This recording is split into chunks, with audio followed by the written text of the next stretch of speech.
Hello guys, today in this video I will show you how to install Bluetooth drivers on Windows 10 and Windows 11.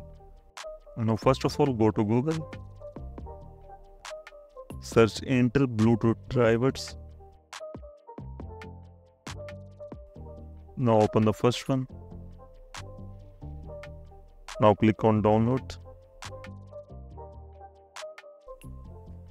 Download the setup.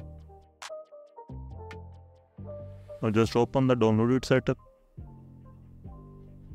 and follow my steps.